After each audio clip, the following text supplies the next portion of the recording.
Guys, welcome back with me. I'm so glad to be here with you as always. So I cannot believe that it is already the month of March. This year is just going right on by. It's been pretty good so far. I know that spring is coming. The warmer weather has definitely already arrived. So I put together some fun facts all about March and some trivia just to kind of test some of your knowledge. So I hope that you're actually able to learn something new today.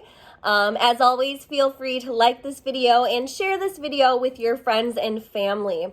So I'm just going to go ahead and jump right in. So did you know that March here in Michigan is kind of like the equivalent or like what it feels like in September in the Southern Hemisphere?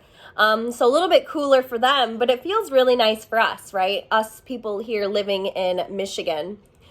So each year, March and June, they actually finish on the same day of the week.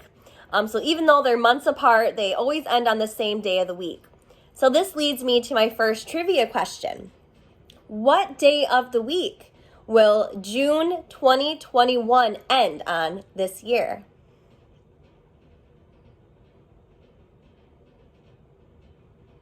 Are you ready for the answer?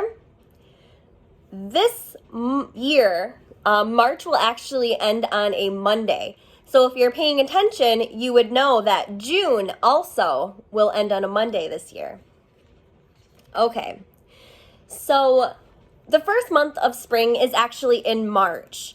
If you paid attention to what the groundhog had to say this year, he actually did see his shadow. So this is one year that I'm so glad that the groundhog was wrong. So March officially begins between the 19th and the 21st of March.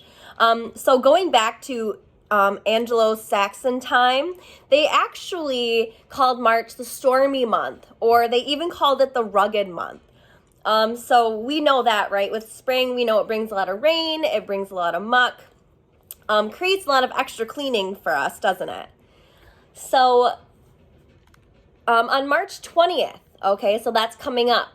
It's kind of a cool event. It's actually called the vernal equinox. So what happens on that day is that the equator, when the sun shines, okay, so you know the equator, once the sun goes past one point or above another point, that's when you get daylight and night. So kind of a cool thing. There'll actually be a moment where you'll be able to see the sun on both sides. So it says the sun shines on the equator for near 50-50 split. So you will actually be able to, if you were to stand at the equator, see night on one side of the world and see day on another, which is pretty awesome. Okay, so up next, I know that we are all looking forward to the daylight savings. So it is going to free us from having to wake up in the morning when it's still dark. It makes you feel more tired and everything. So daylight savings is actually something that we do twice a year. But the cool thing is, well, I guess it's a matter of opinion. We are one of the states that actually do it. Not all states actually participate in daylight savings time. So once a year, we set the clocks forward, when once a year, we set the clocks back. So I got a little bit of trivia for you. There's actually kind of a little saying that you can say to remember which time of year it's time to set clocks forward and set clocks back. Okay, so do you know what the little saying is?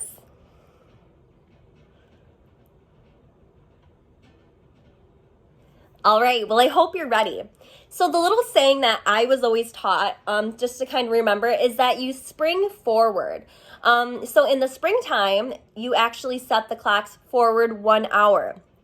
So when I hear that, what I think of is we get to lose out on 1 whole hour's of sleep. So how lucky are we? So, and then to remember as well, I always think about fall back in fall time. So it's pretty lucky. So the weather is definitely kind of getting colder and a little bit more ugly, but hey, at least we get an hour of sleep. I look at that as a plus. I always try to find the silver lining in things. Okay, so moving on. So the name March actually comes from Roman times. So in Roman mythology, there is a Roman god of war. And that is actually the god that March is named after. So a little bit interesting, statistically, right? So those people that are out there that are so smart, that are tallying things up and figuring things out. So this is what they say. Statistically, March is the most unproductive month of the year in the US. So for whatever reason, it is so unproductive in the US. So I'll let you in on the secret of why it's so unproductive. This is because of March Madness. Some companies actually lose 1.9 billion. That's right. $1.9 billion, okay, in wages paid to workers who were not productive. So that's a lot of money to be paying somebody at work that is being unproductive, right? And they say this is because instead of spending time at work actually doing work, they're spending time on betting for the NBA. So apparently here in the US, basketball is very important to us because we would rather do betting at work than get done our productive tasks, right? Okay, so this may be true, but March isn't all bad, right? There's actually some pretty amazing things that have happened in the month of March in the past. So I just want to share a few with you. So on March 10th of 1876, Alexander Graham Bell. So you may recognize that name from school or whatever storybook you may have read. But he actually made the first ever phone call. So he was the first one to actually use the telephone, right? So he decided to make his first call to his assistant. And what he actually said was, "Mr. Watson, come here. I want to see you." It's kind of like how things are today, right? A lot of people, they like to communicate by phone. There's not a lot of face-to-face communication as there used to be, sadly. So I have another one for you. The Eiffel Tower. It was ascended for the first time. So it means that for the first time, somebody actually went up into the Eiffel Tower, okay? So Eiffel himself led a group of government officials and members of press to the top. So picture this, right? Eiffel, he had all these government people and he had all this news press, I'm sure, with cameras and things and their little notebooks taking notes. Okay, they went all the way to the top floor of the Eiffel Tower. So I got a little bit of trivia for you. This one's a little bit harder. Let's see if you can get it. Okay, so the elevator wasn't always operational. Sometimes, well, in the past, you had to climb the stairs. Do you have any idea how many stairs are from the bottom of the Eiffel Tower to the top?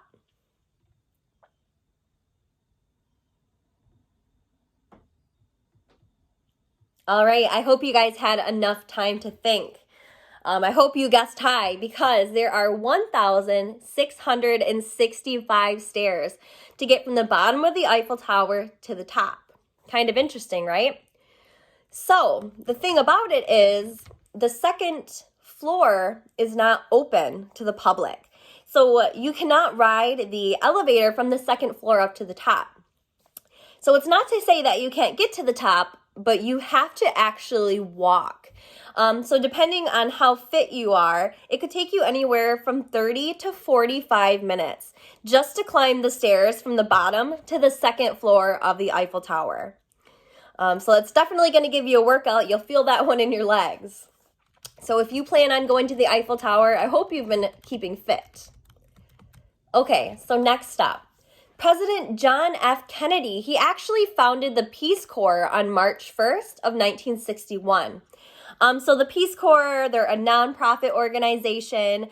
They do a lot of work in foreign countries and things, just helping other countries kind of get on their feet and doing positive things. So they have sent 235,000 Americans abroad to help other countries. That's a lot of people that they've been able to send to other countries for help. So kind of an amazing thing. Okay, I got a little fun fact for you. Did you know the Ides of March, okay, that's what it's called, the Ides of March, okay? It was actually a Roman type of holiday or deadline, you could say. So March 15 was considered the deadline for settling debts. So anything that you may have borrowed throughout the year, any money or anything like that, March 15th was always the day to settle those debts and to repay your debts. Okay, so looking on the bright side, this year spring, like I said, definitely has come early. The first month of spring is definitely March, and it starts between the 19th and the 21st. So the Anglo-Saxons actually called March the stormy month or the rugged month. So living in Michigan, we are no stranger to that. We know that during springtime, it comes a lot of rain, a lot of muck. So depending on who you are, you have a little bit of extra cleaning in the home. Or maybe you're outside going through the mud and creating mud pies. I'm not sure. I'm sure your grandchildren will look forward to making mud pies this spring. So there are actually a couple of sayings, kind of like folk tales, that can actually tell us about what the weather in the future may hold. Excuse me. So one of them says, thunder in spring, cold will bring. So if we get a lot of thunder in springtime, it's supposed to bring on a cold front. I'm not sure how true that is, but hopefully we won't get too much thunder. So many mists in March you see, so many frosts in May there will be. So if we get a lot of misty days in March, it's telling us that in May we'll probably get a little bit of cold. So hopefully we won't have too much fog and mist in this month. Okay, so I want to know, who are my March birthday friends? Okay, so what do you know about your birth month? Okay, so for you, my March friends, or anyone else out there watching, I'm going to tell you guys a little bit of trivia to see what you actually know. Okay, so each month has what we call a birth flower. It's kind of associated with each month. It blooms in that time of the year. So a lot of times that's how it became the birth flower. So, does anyone know what the March birth flower is?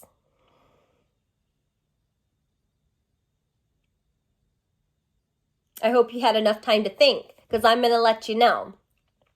It is actually the daffodil or the jonquil. The daffodil signifies regard or unrequited love, where the jonquil means I desire a return of affection. Kind of cool, right? Okay, so my next question, what is the birthstone of people born in March?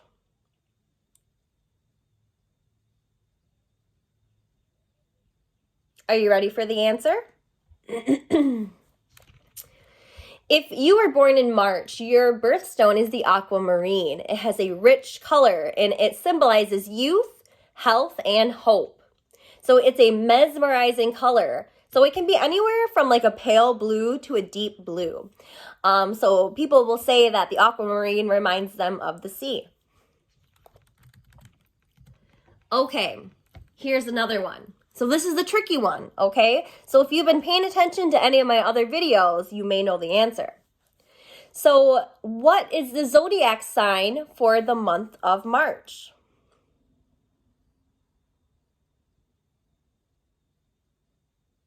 All right, folks, I told you this was a tricky one. So it actually depends on which part of the month you were born in. There's actually 2 zodiac signs for each and every month. So this month, the signs the 2 signs that rule March babies are Pisces or Aries. So someone born in March is a Pisces if they're born between March 1st and March 20th. Aries babies would be born between March 21st all the way through the end of the month. Okay, last one. How many days are in the month of March?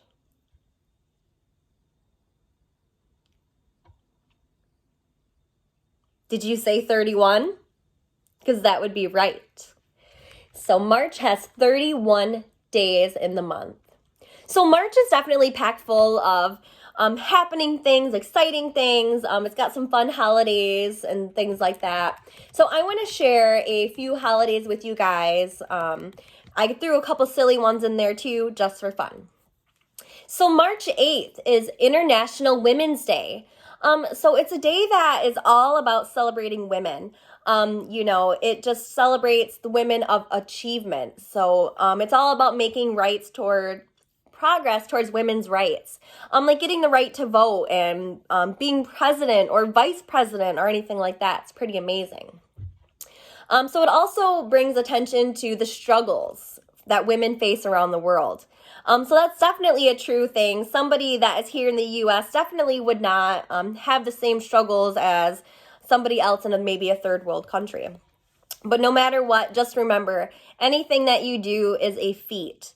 So cooking dinner, when you haven't cooked dinner all week, hey, that's an accomplishment, ladies, and I will recognize you for that any day of the week. Okay, so just another reminder, March 14th is daylight savings time. Okay, so remember what we talked about. It is springtime, so we have to spring forward 1 hour.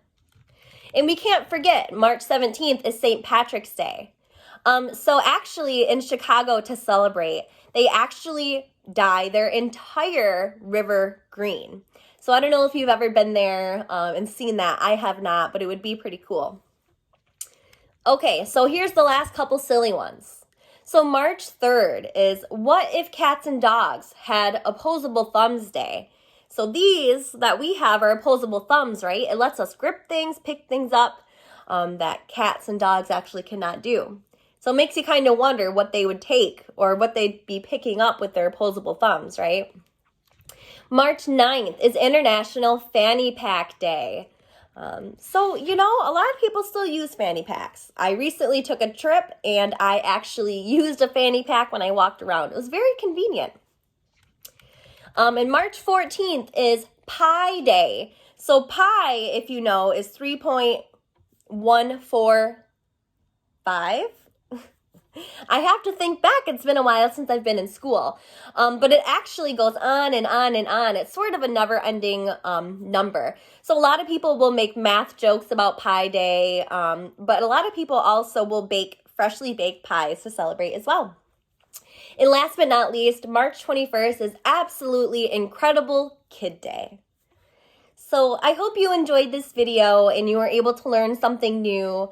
As always, feel free to like this video and share this video. You're also welcome to put some suggestions on what you would like to see in the future at the bottom of this video. And until next time, I'll see you guys soon.